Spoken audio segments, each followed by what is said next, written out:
This is the leader of the opposition and party leader Patrick Faber, today side by side with a man he has been rivals with for the better part of 2 years.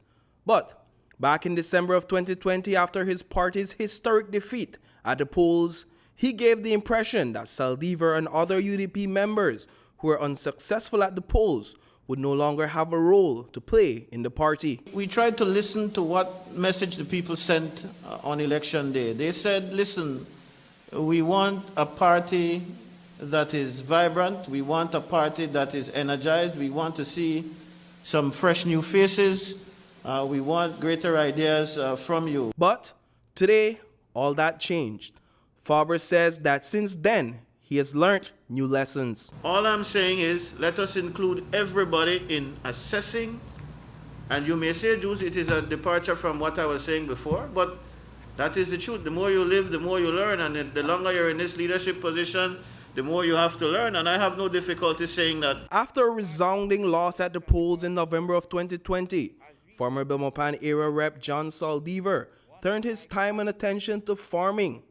In the background, he plotted with several of his UDP colleagues with the formation of the Caucus for Change against Faber's leadership.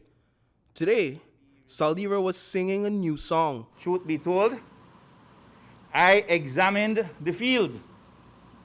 I looked at our options, and I concluded along with my colleagues that Patrick Faber is the best person to lead our party at this time. But as one reporter reminded him, his position only 2 months ago contradicts his position today. The statements on your Facebook page on the recall day, more than 50% of delegates voted against Patrick Faber.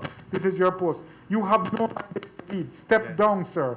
You quoted the Margaret Thatcher situation. She stepped down after winning the first vote by a small margin. And you said to Mr. Faber's brother, sorry, forgive me, your brother will not step down after getting less than 50%. I have learned. The life is a learning process. I have weighed all the options. My colleagues and I have weighed all the options, and our position has changed.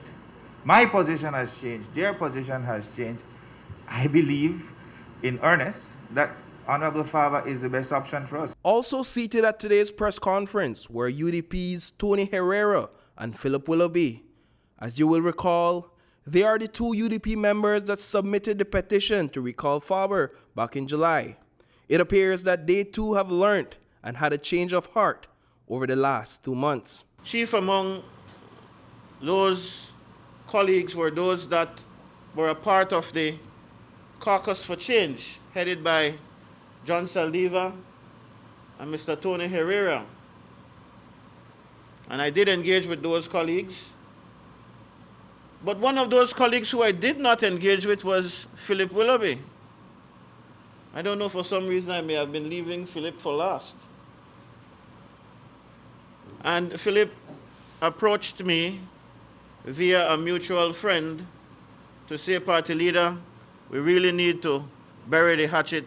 We really need to move on. And so, while it seems like there is no possible way this unification could have been formed without deals being cut and special favors being promised, Faber maintains that the band got back together with no strings attached. Nobody was promised a free ride.